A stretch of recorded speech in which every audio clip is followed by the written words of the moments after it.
Hello, I am Senior Master Sergeant Rick Detlinger with the Air Force Aircraft Metals Technology Program Office located here on Robins Air Force Base in Georgia. In this video with me I'm going to have my office counterpart, Mr. Che DiCalio. This will be the third video in our series of 3 videos in which we are going to show you how to perform an actual temperature uniformity survey on an operational heat treating oven. In this video, we are going to show you 3 primary things. Number 1, how to route or locate your thermocouples on your TUS rack. We will then, number 2, take that TUS rack and show you how to place it in the chamber with all your thermocouples attached and how to run them outside of your chamber while being able to connect them to your data logger without damaging them and still allowing you to maintain a good seal between your oven door and your oven. And the third thing we'll show you is how to initiate, perform, and terminate the temperature uniformity survey. Once you guys have completed running your TUS, you can then, if you have any questions, refer back to video number 2 in the series and see how to download the data and generate a TUS report. So if you guys have any questions, again, you can always call us in the office. But with all that being said, let's get started. Alright, so here we are with our TUS rack built and assembled. We have already connected 7 out of the 9 thermocouples to the rack, and so we left off 2 so that you guys can actually see us go through the process of attaching the thermocouple to the rack, and then we'll go through and we'll test some to make sure we have good connections and that we have actually routed our thermocouples in the proper sequence that matches our thermocouple map. So as you can see, it's not real difficult. You just run the TC wire through the center of your rack and get it in a location where it needs to be via place 1 through 9. This is thermocouple number 9 that Mr. DiCalio is placing right now, and we just wrap it around the top 2 cross members of the rack and then bend it down and get it to stay in the very center of our rack and try and point it down so it represents the very center of the volume as best you can. One thing you want to make sure to look out for is when you actually have your thermocouples sitting inside your rack, you want to make sure they're not actually touching any of your metal. You want to make sure that they're all pointing inside your TUS volume that you have established with your rack, and don't have the actual thermocouple touching any of your rack itself, because it could give you an erroneous reading.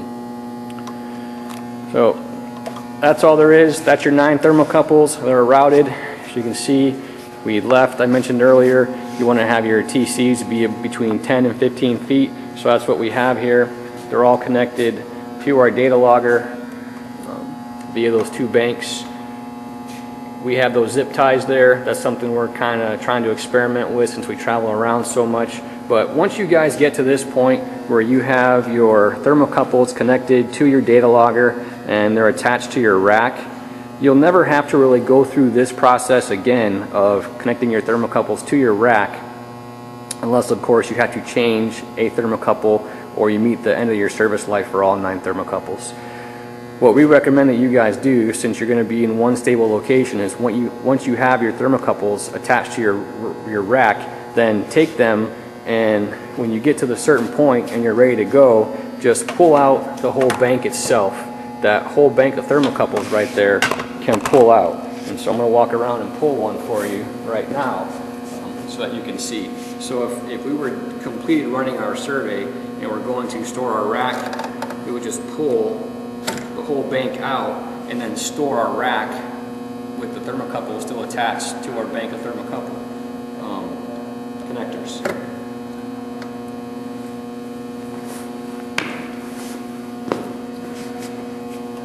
So at that point, TCs are all connected.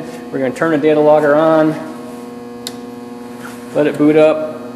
It'll boot up to the real-time menu, and then we will go through and we will touch some thermocouples. You guys, if you watched video number 1, you saw me rub the end of the thermocouple between my thumb and forefinger and generate some heat. And so we'll do that with a few of these thermocouples and make sure that we're actually reading thermocouple 1 corresponds to the TC1 input, excuse me, and so on and so forth with 2, 3, 4, 5 until we're sure that we have them connected in the proper sequence. Again, if you guys connect your TCs to your rack and then leave them plugged into your TC banks like I just showed you, this will be a one-time process unless you actually replace a thermocouple or replace all of your thermocouples. So Che, if you would rub them.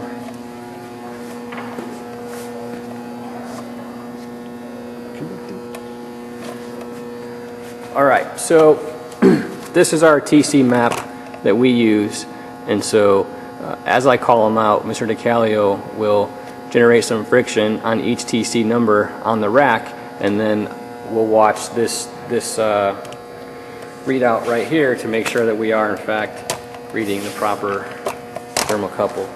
Alright, Che, go ahead and rub number 1.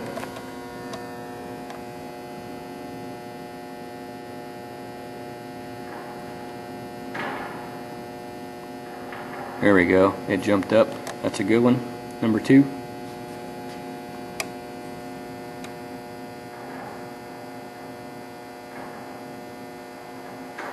Number 2 jumped. It's good. Number 3.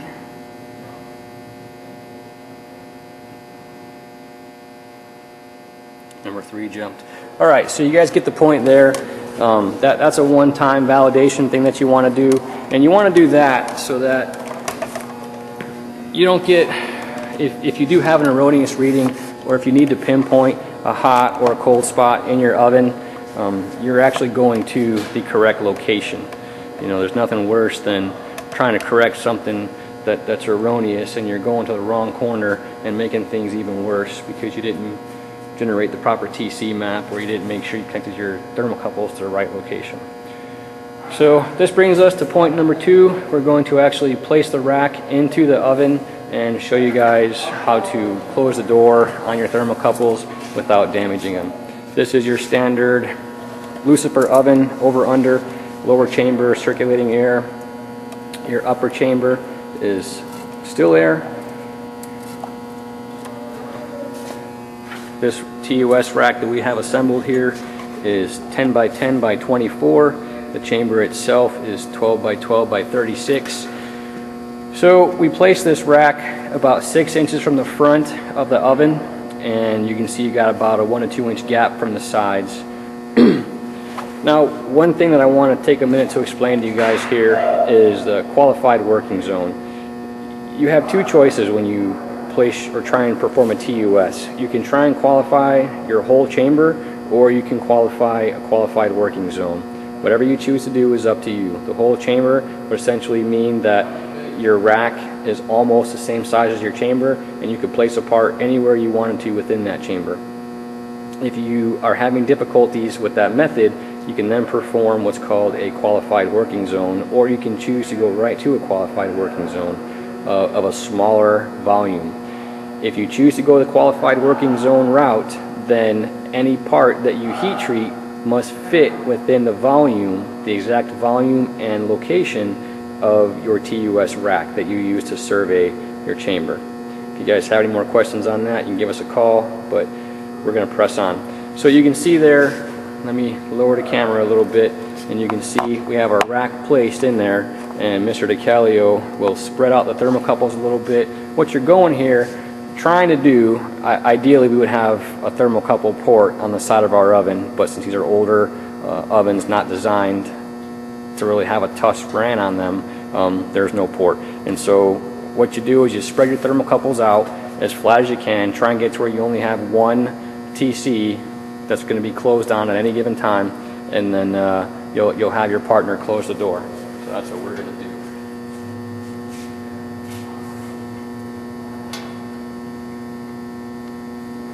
Right now, our oven is off.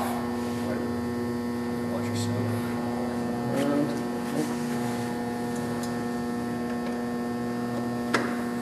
All right.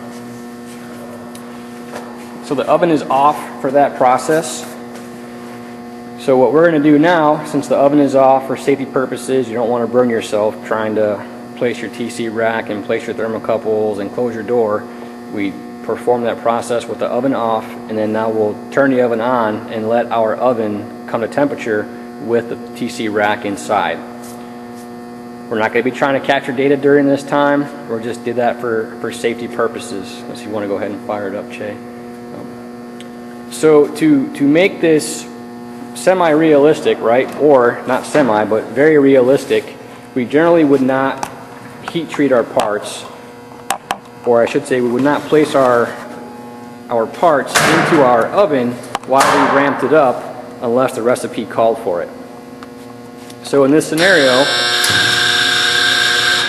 we're going to turn the oven on, let it ramp up the temperature, and we're just going to kind of track it to see when our oven is stabilized, and we could then load our parts. So our data logger is on. As I said in an earlier video, whenever you have the data logger turned on and TC's connected to it, it is capturing data.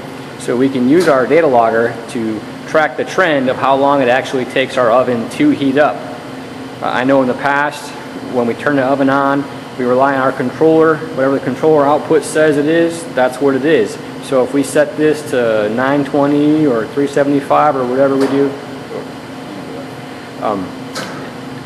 when that controller says we're at 920, we're ready to rock and roll. We throw the part in there and we press on.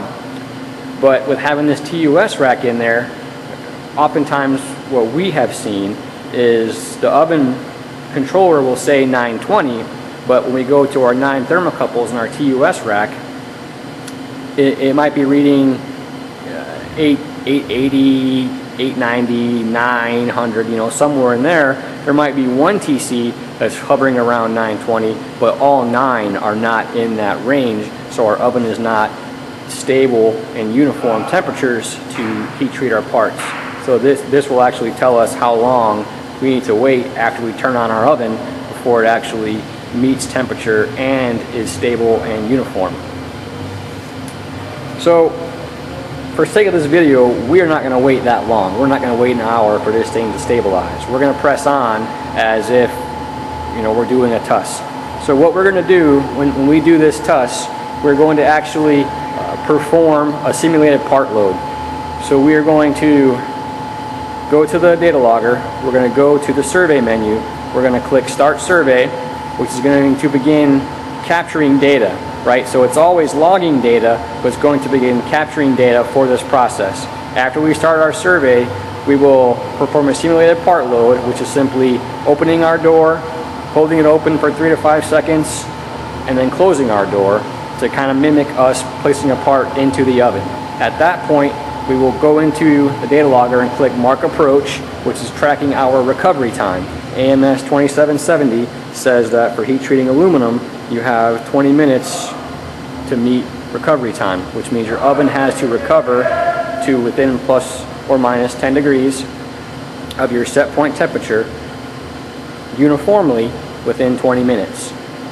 Once you recover within that 20-minute time frame, then we'll click actually Start Survey again. It's a sub menu inside the survey menu, and then that will begin our actual 30-minute TUS time frame.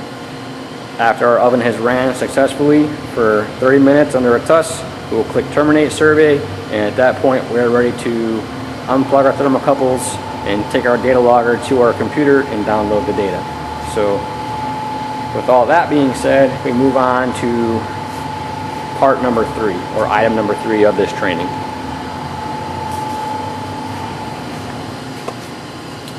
Let me take this off actually. Sorry about the camera movement, but this one requires lots of movement, unfortunately. Alright, Che, if you want to press the buttons, let me get on this side.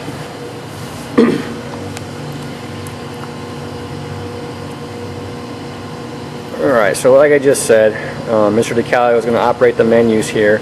We're going to go into our survey menu. He's going to hit Detail.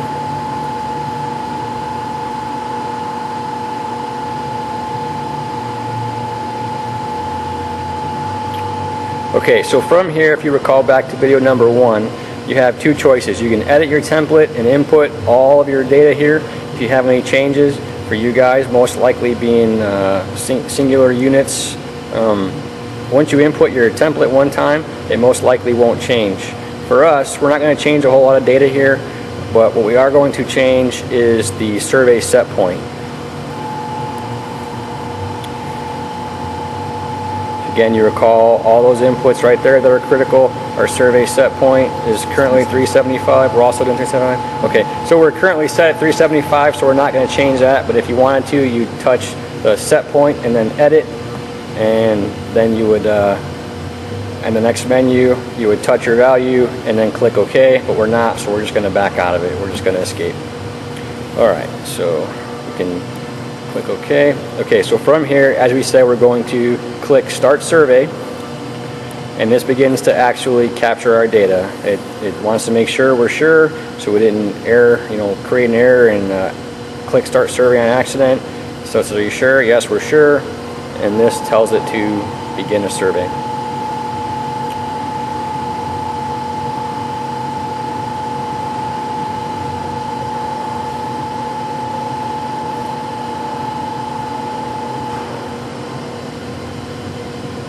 Alright, so here we are.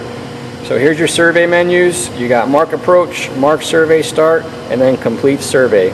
So as I said before, we're going to simulate like this oven is uniform and stabilized, and so we're going to go ahead and do a simulated part load, and then we're going to come over here immediately, click Mark Approach. So we'll show you what the simulated part load looks like.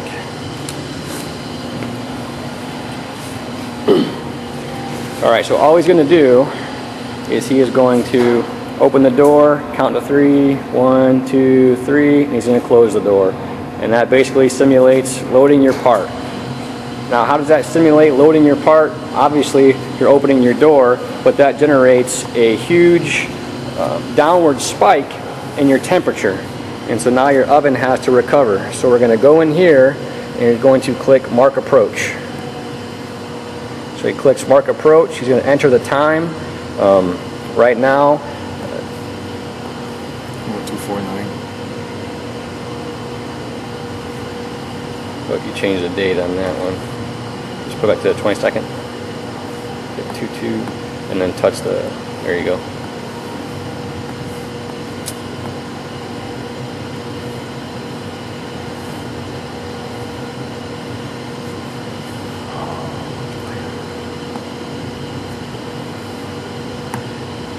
Alright, so we set time that we marked approach, and now we're just going to watch. Put it to real time, so click return and then real time. And now we're going to watch our thermocouples here as we begin to recover. So right here, that's an alarm. So right now, we have, out of our 9 thermocouples, we have 0 high and 9 low. So as a result of opening our door, we lost a lot of heat. Now I know up here you're seeing 79 degrees and we're shooting for 375, but again, we're simulating all this just to show you guys how to do it. If we were in a recovery mode, you would begin to see some of your thermocouples will be coming online. Up here, it would be within your 10 degrees, plus or minus 10 degrees of your set point, and you would have, you know, a smaller number here under your low. Once everything is in band, this alarm right here, you will see nothing in there. There will be no text, and your bar will be a purplish color. And then up in here, you'll have other data. So you have survey runtime so far 2 minutes, out of band, 1 high TC, 9 low TCs. So I'm wondering if we have 10 turned on right now. Or I'm sorry, I'm lying to you. So we have, out of our out-of-band thermocouples, our highest location is TC1, our lowest location is TC9. So that's how you read that right there. So again, out of our thermocouples that are out of band or out of tolerance, our high location is 1, our low location is 9. So that's all there is to that menu. So let's go back into our survey menu, Che.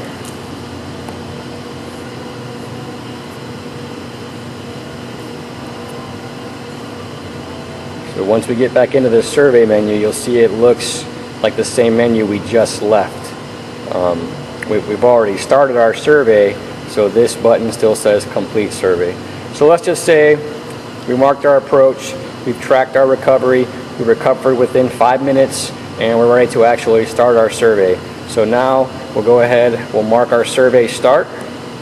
The data logger said 2:51, and so we will change the time to match 2:51. If you wanted to, you could also change that to start at some time in the future, right? Say you wanted to actually give it a 20-minute recovery period, you could have made that say 3:05, for example. So at this point, we have placed the rack in the oven, turned the oven on, let it come to temperature and stabilize, and then we opened our door to perform a simulated part load. Held it open for 3 to 5 seconds, closed the door, and clicked mark approach. That tracks our recovery time, which we have 20 minutes to recover. We simulated the recovery as complete, and then we clicked mark survey start to begin our 30-minute tracked TUS time. At this point, let's fast forward 30 minutes. Let's say we're all done. we liked what we saw. We can click complete survey. At any time that you guys want to, you can click the real-time menu. Go ahead and complete survey.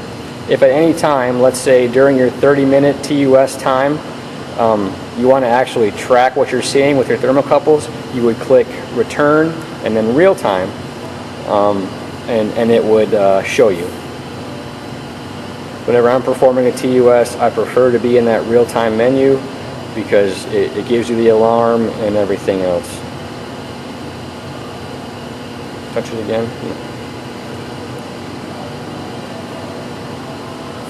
There we go. So now, of course, we already terminated our survey. We're not throwing any alarms, but whenever you are running a TUS, I recommend you guys be in the real-time menu just so that you can actually track what your 9 thermocouples are doing. You can see your alarm menu, and you can get your high and low location and the other information that it presents there. And of course, to get back into your survey screen, you would touch menu and then survey, and then it takes you right back in there. So that is pretty much it. That's essentially how to connect your thermocouples to your TC rack. That is how to place your TUS rack into your heat treating oven. How to close the door on your thermocouples, and how to start, mark approach, start a survey, and terminate your survey.